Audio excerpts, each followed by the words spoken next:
It's About Dad by Mike Sanders. Have you ever just woke up and realized that your life will never be the same? I did, but only once. The day was August 10th, 1975. Have you ever come upon a certain day in your life that as you approached it, simply because of that day, that date, you pondered it, realized its importance, perhaps feared its coming? I did, but only once. It was November 30th, 1999. Every year for the last 5 years on Memorial Day, most of our clan take a bike ride. It's always the same ride. There's nothing special about the ride itself. We always start at the same place, go to the same place, and ride back the same way to the place we had started. It's not a particularly beautiful ride, one that people would really desire to do because of its aesthetics. No valleys to take your breath away, no wildflowered meadows, no mountains grandeur. Just pavement and more to follow, with a lung-busting hill at the far end. The women that brave the ride, it's about 9 miles each way, choose to get in a van parked previously so as to avoid the hill. The guys gather at the bottom and attack the hill with one accord. The real goal is just to make it to the top without stopping. This year we all did, even though some of us are aging a bit faster than others. We started this little ritual about 1996. Whose idea it was has escaped me, but were I to hazard a guess, I would guess my younger sister's elder son, Jeremiah. It is he that is the dreamer, the schemer, fun planner. His has an imagination, perhaps, that is brought about by youthful exuberance. There is this look in his eyes when he is suddenly enthralled with an idea that will create enjoyment. It's a look of a puppy, or even an older dog for that matter, that almost from a dead sleep can awaken instantly with a look of excitement, enthusiasm, eagerness, if his master simply walks near him. It's an eager look that says, "Hey, I'm ready when you are. Let's go." It has dawned on me in recent years that I lack that type of imagination, that exuberance, that skill. The skill that at once can see an opportunity to improve upon a stagnant situation, make it fun, interesting, lasting. Is that the lot of humans? To become stagnant, removed slowly, year by year, from that which keeps us young, our imagination? Yes, I miss that trait. I wish I could find some way to recapture it, for once I had that wistful look, that craving. But it seems that as the years have dutifully claimed their time for me, I've simply misplaced or unconsciously lost that desire, that zest. There are those for whom the opportunity to lose something such as that never comes. They are not given the chance. Neither are they allowed the time for such traits to simply be misplaced or lost, for they do not live long enough. This is such a story. I've not seen my father for over 26 years now. It's not that we have fought and parted, as some do, much to their own regret. It is worse than that, for that can always be repaired with time. But time is the problem here, because he simply ran out of it, and I did not. That cannot be repaired, ever. There's a deep hidden root between boys and their fathers. I wish I could simply write a sentence and you would understand, but I cannot. Neither can nor has anyone else. Perhaps it could be best said this way. Fathers place themselves within the soul of that young man-child. They don't need to try. It happens. It matters not whether the father is kind, mean, silent, loud, loving, or cruel. It will happen. It always has. Even a grown man that hated his father when he was growing up still has within him that dad, that object of hatred. Perhaps we would choose to not be like him. That's good. For within him is distilled that undesirable trait which he hopefully will cull from his character so as not to make the same mistake as his father did, thus passing on and into his son, his father, and himself improved upon. But try and remove the father completely from the boy, and you will work forever, and you will work in vain. There are traits my father placed within me that I am trying not to pass on.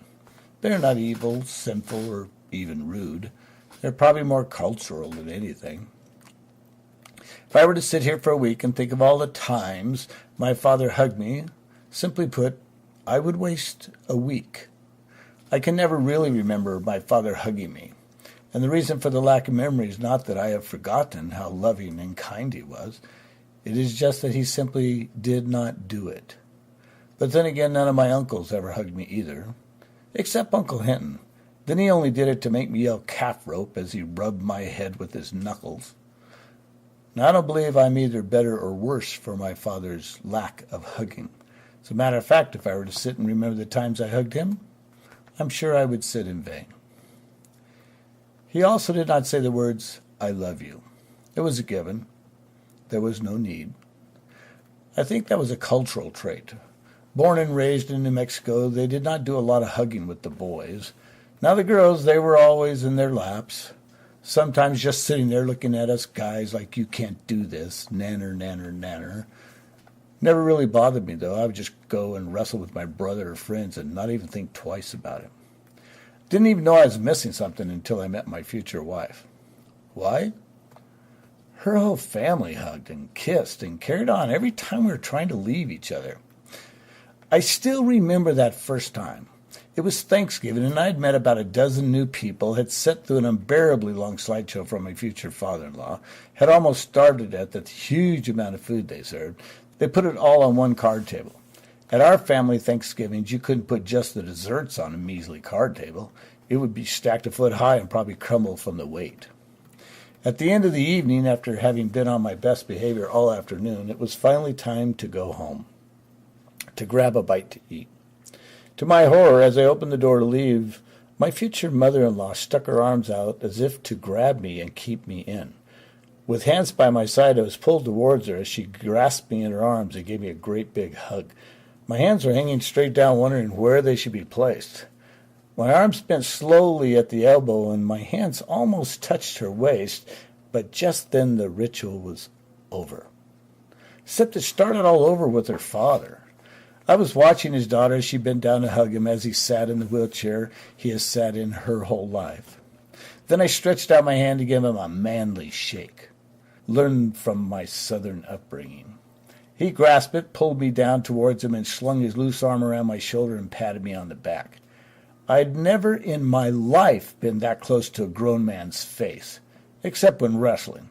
But while wrestling, we would both be sweaty, so really, it's not the same. It took me many years before I could give anyone a hug like they did. But then they are more European than a Texan, thus the cultural traits. Neither is really better, although our society would probably claim my father abused me for not hugging, and he'd probably have ended up in jail today. That lack of trait, that skill of keeping your distance from your sons that my father placed in me is not what I'm passing on. But then as I look back at it, my father had my complete respect, and I treated him so. I don't think that could be said of my sons. They sometimes treat me like a real old brother. If I had my choice, I would choose what I learned from my father, with a few hugs thrown in every now and then. A few other things he did that I'm not passing on, spankings with his hands. They hurt me as much or more than the recipient, so I use a switch cut from a tree, and in my son's entire childhoods, I can probably count on two hands the amount of times that was needed. Playing dominoes. I was never really good at it. I don't play cribbage anymore. He was my only partner. There are within me images of him. Those are seldom viewed by anyone but my wife.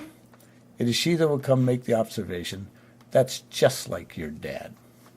Sometimes, most times, they are welcomed words. She did not know him for very long, perhaps a couple years, maybe 3, but still she has within her those images of him that emanate from me. Sometimes she says, "My smile is his." I remember that smile. There were 2 days in my life that smile was at its best. They were both weddings. When my oldest sister was married, there is within my mind a picture of him in a tux bringing her down that aisle. There he was, basking in the glow of his oldest child, the only one that would or could ever make him a dad. He walked with poise, dignity. He was in his own little world and was allowing everyone there to enjoy it with him. From my vantage point on the stage, I watched as he slowly walked her down that aisle. It seemed as if he would take all day just to enjoy that moment. He was not in any hurry, and he was the happiest person in that church. You could perhaps find a bigger smile than he wore that afternoon, but you can never find one that spoke that openly of his joys in his daughter. He only spoke once at that ceremony. I can still hear the voice. Last year, for the first time in 25 years and 10 months, I heard his voice again. We were all gathered around, and my younger sister said, "Listen to this." It had been almost 3 decades since I listened as he spoke that afternoon. I could still see him standing there, her arm in his and his left hand resting on her quivering fingers, quieting her, calming her fears. Then the words rang out, "Who gives this woman to be this man's wife?" But there was no hesitation, no halting in his voice. There was only pride. He had done it. His task was finished. He had raised her to perfection. Even with the crude recording instruments of the 70s held by a member of the congregation perhaps 30 feet away, his words rang out clear. Her mother and I, her father, do. And with just 24 letters arranged to form just 7 words, he released her to the man that was to take his place as guardian, protector, guide. But he did not stop smiling. A mere 22 months later, I found myself upon that stage again. I stood and waited for my very near future father-in-law to bring his daughter towards me. Music was playing, and then it was paused, and the anthem rang out. In unison, all eyes turned toward the rear of the church. Round the corner stepped my younger sister, her arm wrapped in the arms of the father that had stuck with her through all the years. Some of those years seemed mighty rough at the time, but they were all forgotten now.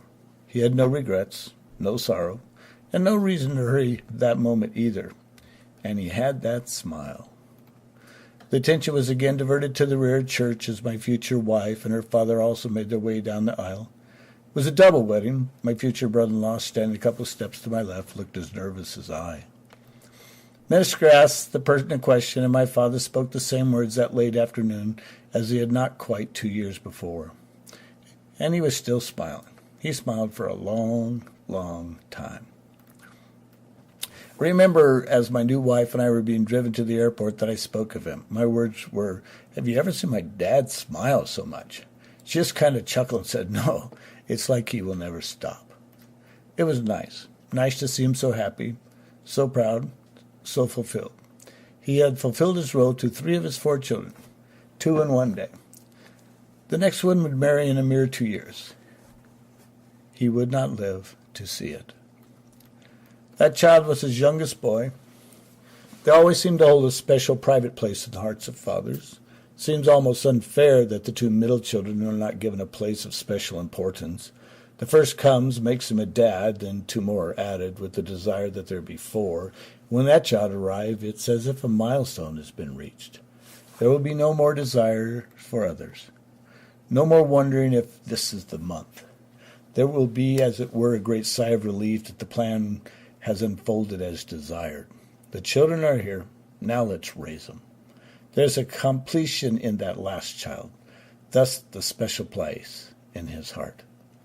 It's not that the middle children are not loved any differently. It's just that they're neither the beginning nor the end. They're in the necessary paths that must be trod to arrive at that predetermined goal.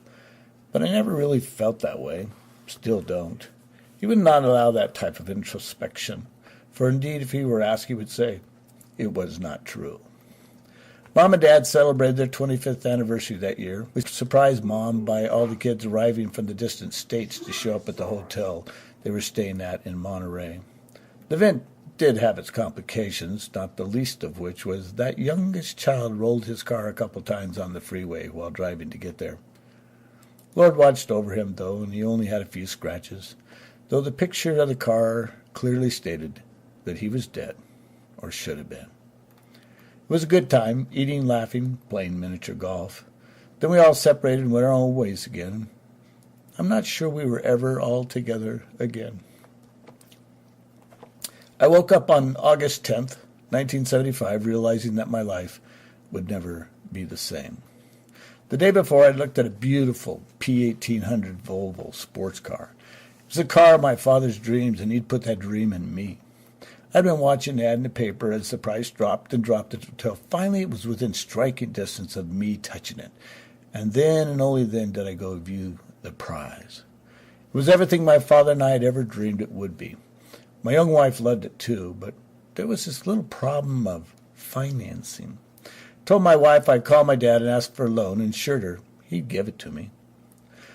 About noon I called. Mom answered the phone. We talked a bit. Then I asked for Dad.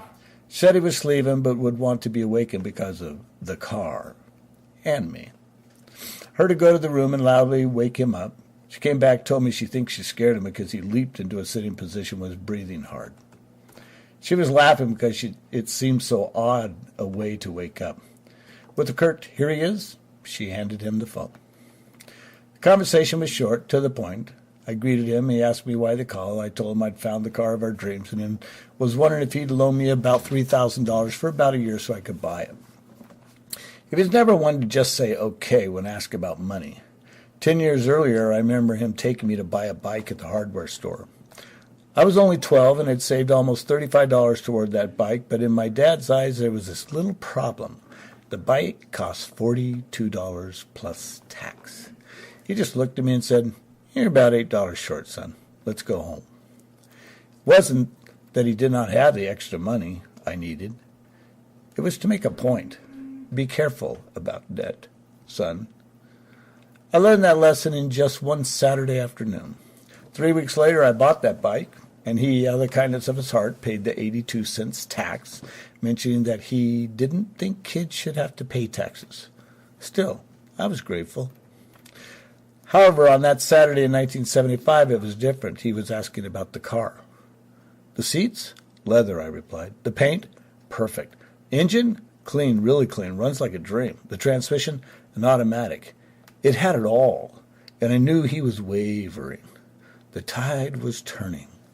And I knew from the beginning that it would not be a pushover, as he never had been.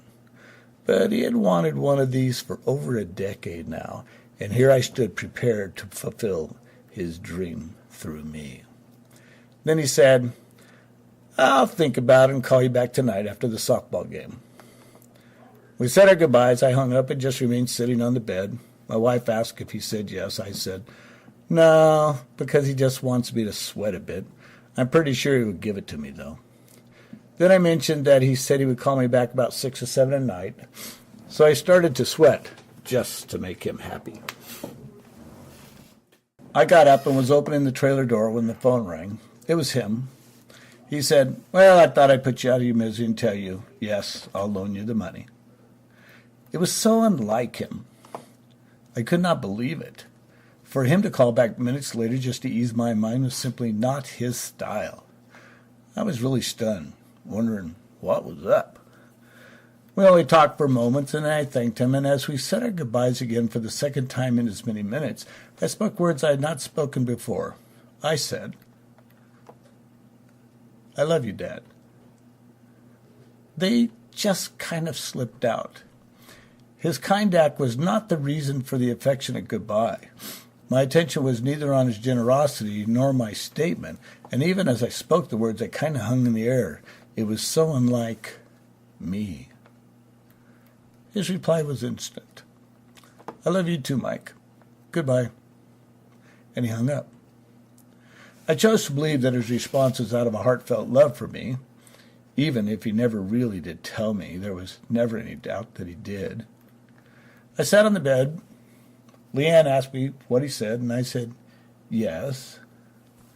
I was in deep contemplation. She asked me if something was wrong, and I said, "No, it's just that as I said goodbye to him, I said the words, 'I love you, Dad.'" She asked me what was so odd about that, as that is how their family always departs from each other. I told her, what is so odd is that I cannot remember the last time I told him I loved him, or if I ever had. I don't ever remember him speaking those words to me, either. It was a moment captured in time that was so simple yet unforgettable, even at that moment.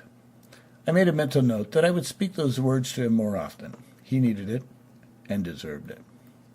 Moments later, my cousin Regina called. They had a car that had trouble and wanted to come spend the night. I said, "Sure." Went to the next town, towed them over to the trailer. The phone rang about 6:30 p.m. It was a friend from California, Don. He told me that Dad had had a heart attack while playing baseball and was in surgery at that very moment. I asked him how bad it was. He simply replied, Let's wait for the doctors to tell us, Mike. In a tone that was meant to relieve Don of this terrible duty he was performing, I asked him one more time, Don, how bad was it? It hit him pretty hard, Mike. And I had my answer. 30 minutes later, Mom called. There were tears in her voice. He was gone. There was nothing I could do to help her. I just sat and listened. Next morning, I woke up and realized my life would never be the same. 24 years, 3 months, 21 days later, I entered into a day that I'd pondered about. The day that held significance only to me. It was a day I'd long dreaded. Truth be known, somewhat feared its approach. The day was November 30th, 1999. It was on that day, about 6:30 p.m., that I was the exact age my father was when he died. I did not play baseball that day. I'd given it up the year before.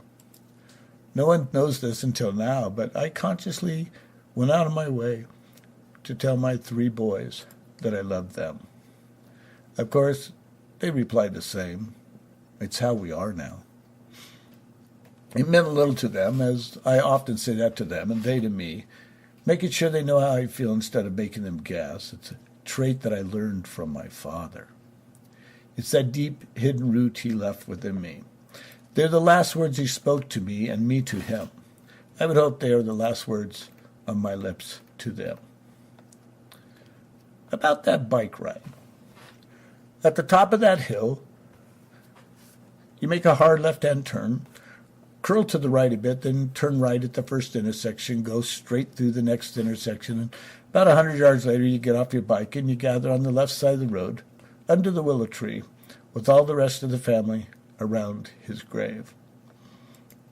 We always do the same rituals. We clean his headstone. Someone weeps as we read aloud the poem the pastor wrote for his funeral decades ago. We wipe tears from our eyes, then release balloons with notes attached. We eat, we talk. Last year, for the first time in 25 years, we all listened to him speak up there on that hillside. He spoke these words: her mother and I, her father, do. And he did. He gave away Sandy, then gave away Debbie, and to me he simply gave himself. I never wanted nor needed more. Mike Sanders. October 10th, 2001.